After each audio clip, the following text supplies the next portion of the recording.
Hey everybody, welcome to the channel. Up here at Lakehead Harvest Reunion, Esko, Minnesota today. Out on the edge of the parking lot is this kind of interesting old face shovel. You can see big old cast shovel down there, big shiv block. Digging teeth on the front of it yet. This is an old speeder crane.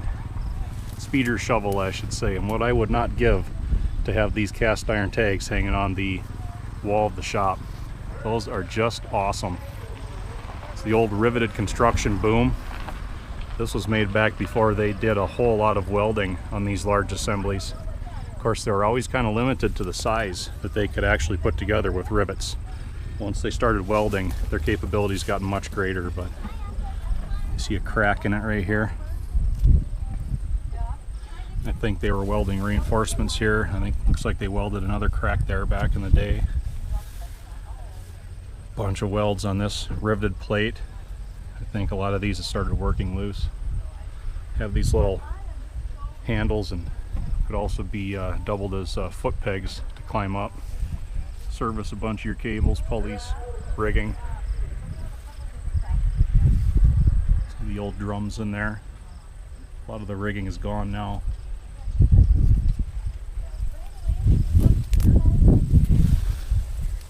Look down here. Big heavy rollers where the house would rotate. All the internal gearing inside there.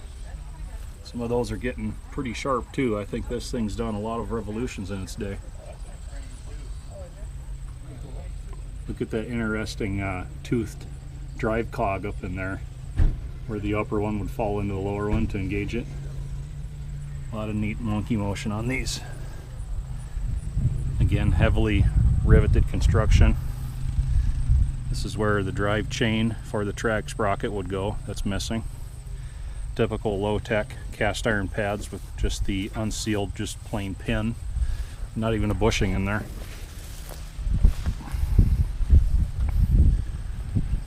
House has been beat up a bit.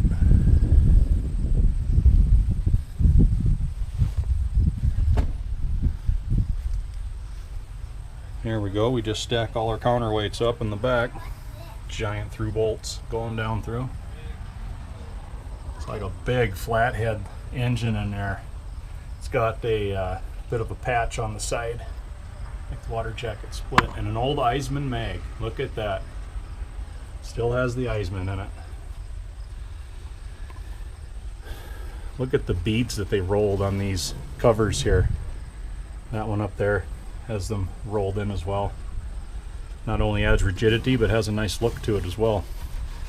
Back when they built a little class, a little style into these things.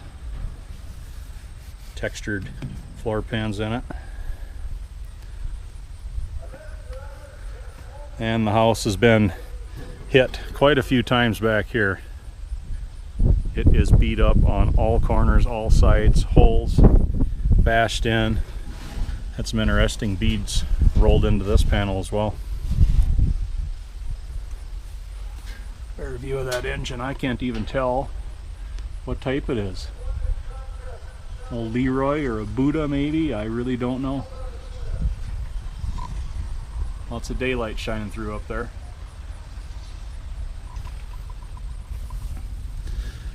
Here we got the lower counterweight. You can see the big speeder emblem in it with the arrow.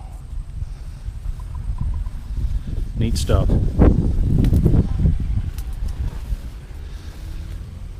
Another view of the very basic undercarriage. These big open cast sprockets back here.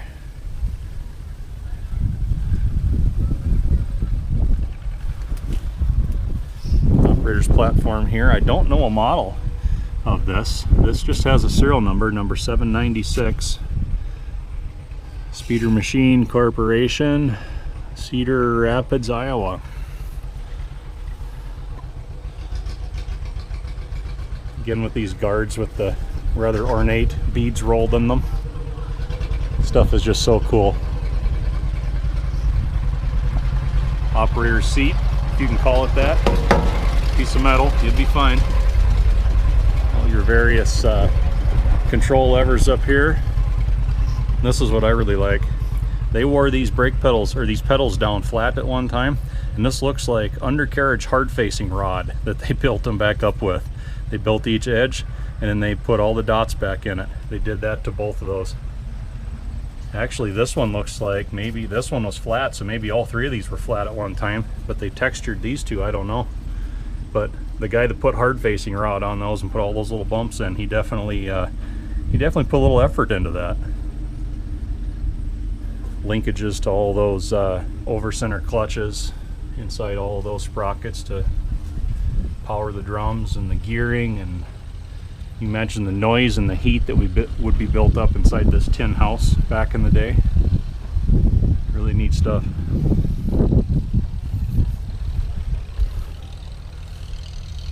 Wonder if they had some glass on there at one time, or if that was just an open cab. A little bit of wood on it, almost rotted away. Again with some repaired cracks in the boom over here. Another one right here, weld is cracked out.